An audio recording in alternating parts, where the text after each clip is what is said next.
All right, well, good morning. Good morning. I had a dream last night that there were only going to be 22 people in here. It's a bit more than that. All right, so imagine with me, if you will. It's a bright blue cloudless day in New York City, a lot like today. No one would have complained about the weather because in New York, fall doesn't happen, spring doesn't happen, winter and summer just clash into each other. So you get a call from one of your friends asking if you want to go to a cafe down in Lower Manhattan. You call them back and say, yeah. So you get ready and you go to the subway. Nobody's really on the car because it's the Democrats' election day. They're going to figure out who's going to run against Giuliani. So you're pretty happy you're a Republican right now because you got the whole car to yourself. You walk out of the train station and you're instantly greeted by some of the tallest buildings you've ever seen in your life. None taller than the Twin Towers of the World Trade Center.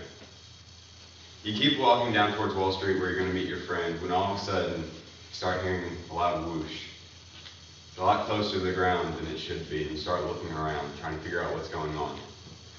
All of a sudden you catch sight of Flight 11 going into one of the towers.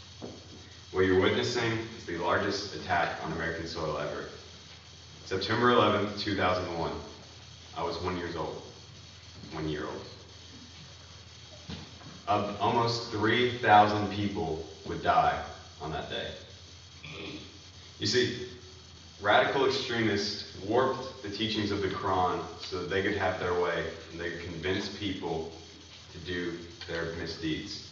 See, this was a test of American strength and community. How would the Americans respond to such a thing? I've been to the memorial. I've seen the new World Trade Building. And I think we responded pretty great. And it's pretty amazing seeing those fountains and seeing a building that's 1,776 feet tall. And it also tested our faith. Tested who we are as Americans. See, church attendance skyrocketed afterwards.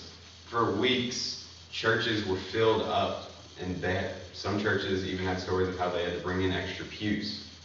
But slowly, the weeks following, months following, years following, church attendance would go back to normal levels, or below normal levels.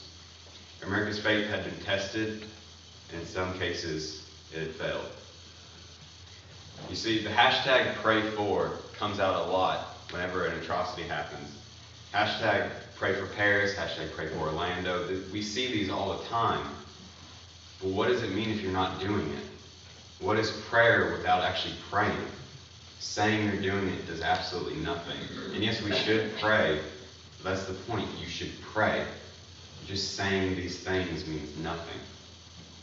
See, America isn't very religious anymore. We were founded on principles of Christian properties.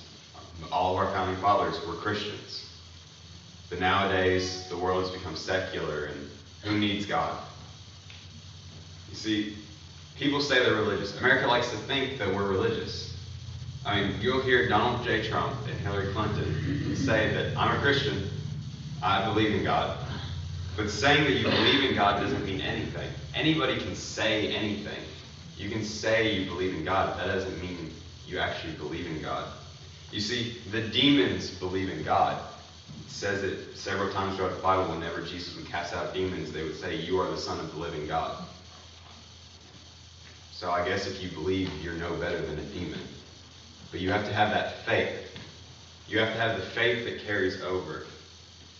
So to believe in God, you have to have that faith. So what is faith? Well, before I tell you an actual definition, let me tell you a little story. I decided on Wednesday I was actually going to start writing this. And so I skipped one of my classes and went to Mr. Sampson's office. He wasn't there. He was off doing principal-y things. And so I was in there alone, just kind of walking around his room, talking to myself, just kind of going through all my ideas. And then Coach Tracy, who's the new assistant principal, pops his head in and he starts looking around. Is Mr. Sampson in here? No, sir. I'm very scared of Mr. Tracy. And then he just kind of looks at me and he walks out. So I keep going, I put on some music just to kind of get my head into it. And then he comes back in. A few minutes later, he's like, are you rapping in here? I was listening to folk music, so I'm not sure how he got that. I said, no, sir, I'm preparing for a sermon. He said, oh, well, what are you preaching on? I said, oh, faith, Hebrews 11. And he said, oh, well, I had a football player before a game one time talk about faith. And he looked up the Webster's definition. You should do that. So because I'm scared of Coach Tracy, here's what I did. Here's the Webster's definition of faith.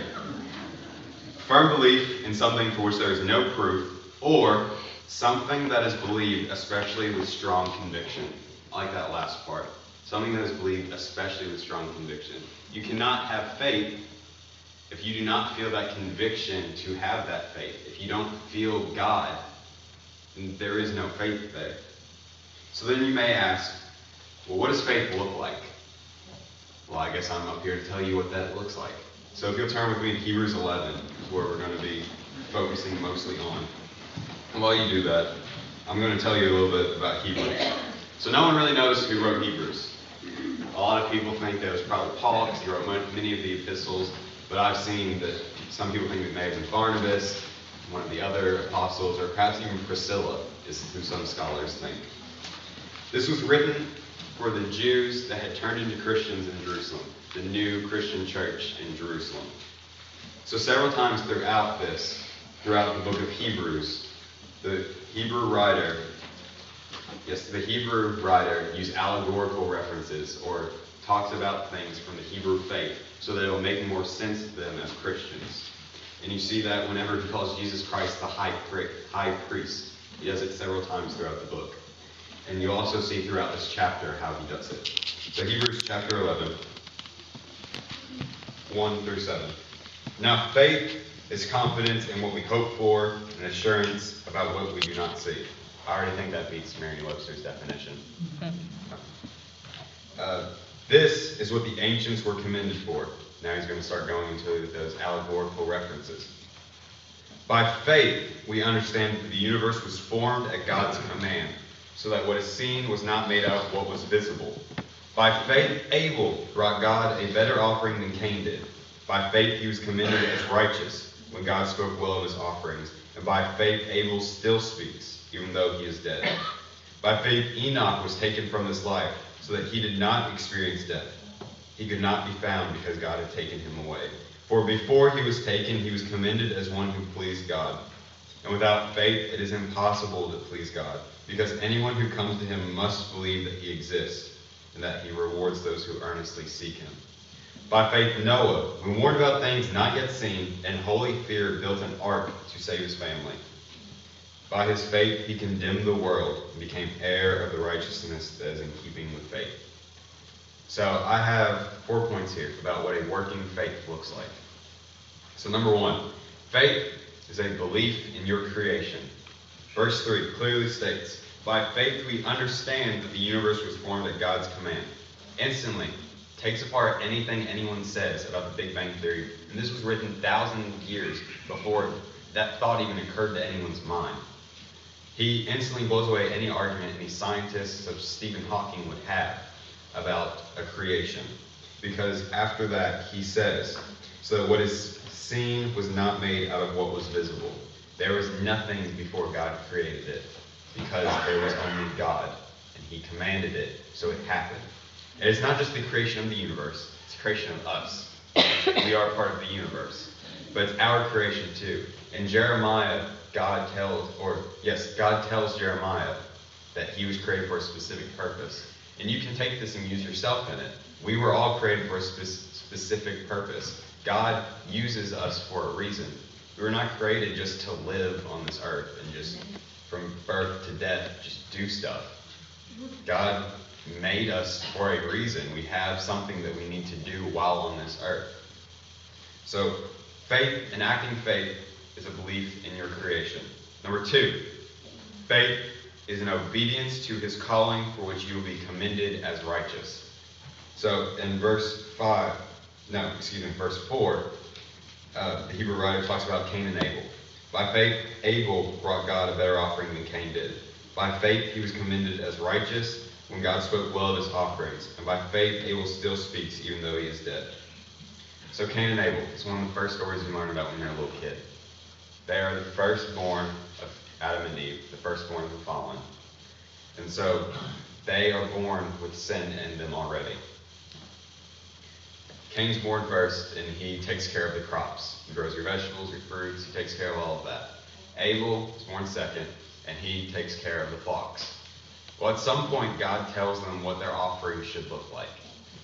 Abel brings an offering of fat portions from the firstborn, and this pleases God. Cain brings fruit and vegetables. This is not pleasing to God. God tells him that he is not in favor of what he did. So Cain becomes very angry and upset, and God speaks to Cain, and he says, "Why are you angry? You know what I told you to do, and you didn't do it. So just make sure you do it next time." Well, Cain ignored God, took his brother out into a field, and killed him. Which I don't think is the way you should handle sibling arguments. But anyway, you see, Abel was given a command, and he followed the calling that he was given. He obeyed what God said. And because of that, he was commended as righteous. And when it says in verse 4, "And by faith Abel still speaks even though he is dead." Like, he's dead. How's he still speaking? Like, this happened thousands of years ago. How's that happen? Because I'm right here. In Peaksville, Kentucky, 6,000 years later, I'm sitting here talking about Abel, who died in the Middle East so many years ago. And the Hebrew writer knew that this was going to keep going, that his righteousness would be an example to us of what our righteousness and faith should look like. Point 3. Faith is pleasing to God. So verses 5 and 6. "By faith Enoch was taken from this life, so that he did not experience death. He could not be found because God had taken him away. For before he was taken, he was commended as one who pleased God." So let's just stop there. Who's Enoch? Some of you may have never even heard of Enoch, and I don't blame you because I hadn't either, until I heard a sermon on him. And Enoch is the only other person besides Elijah to be taken from this life without dying. So Ronnie's been talking about Elijah, so I guess I'll talk about Enoch for a second. Enoch was the father of Methuselah. He lived to be 365 years old. And he is the only person in that section of Genesis where they're going from the line of Adam to Noah to have a biography of any sort. But the only thing they talk about is how faithful Enoch was. Nobody else has anything except for their name and how long they lived and who they were the father of. This man is talked about 3 times about how faithful he was. And he was so faithful that it pleased God so much that he took him from earth without dying. That's when you know that your righteousness has really hit a peak. That you cannot get any more righteous when God says, "Good job, come on, no death for you." That's your faith is acting faith, walking faithfully with God is pleasing to him. He loves when you are acting faithfully towards him, when you follow his commandments, when you believe in Jesus Christ. When you do all of these things, it pleases him and it makes him happy. Point 4, faith is having a reverent fear towards God. What is a reverent fear? Well, the Nelson's New King James Version Study Bible defines it as this: the fear of God is an attitude of respect, a response of reverence and wonder. It is the only appropriate response to our Creator and Redeemer. And Noah has this. Verse 7, "By faith Noah, when warned about things not yet seen, in holy fear built an ark to save his family. By his faith he condemned the world and became heir of the righteousness that is in keeping with faith." See, Noah was the most righteous man of the time. And God specifically chose him and his family to survive so that they could be the heirs of the rest of the world. His righteousness was so holy that God picked him so that he could father the rest of the world, and eventually Abraham, who would father the nations. You see, never before had rain or flooding happened before the Great Flood. So imagine this man building a giant boat in the desert, and his friends just coming along with a camel. "Oh, hey, Noah, how's it going?" "Oh, I'm just building a boat." "Well, what are you building a boat for? You're going to take it out to the sea?"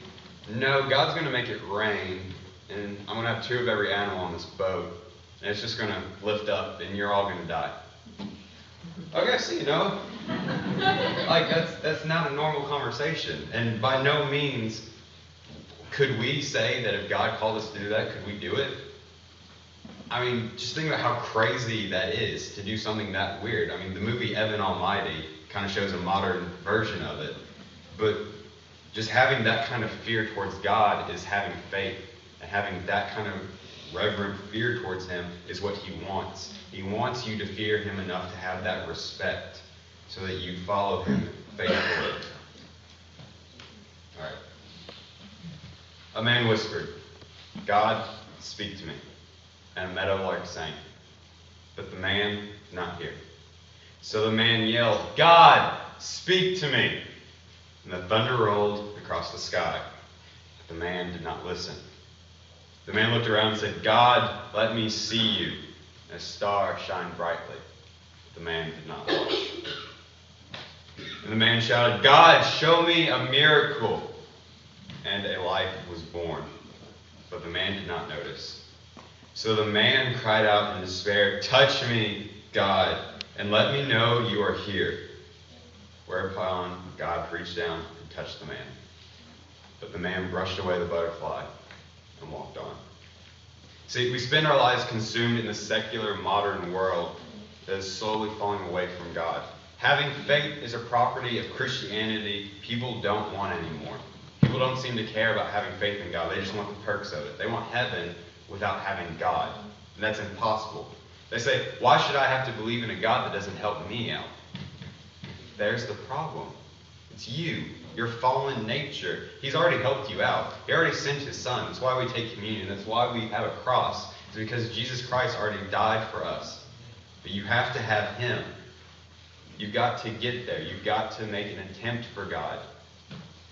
You have to earnestly seek him. You have to believe. And you must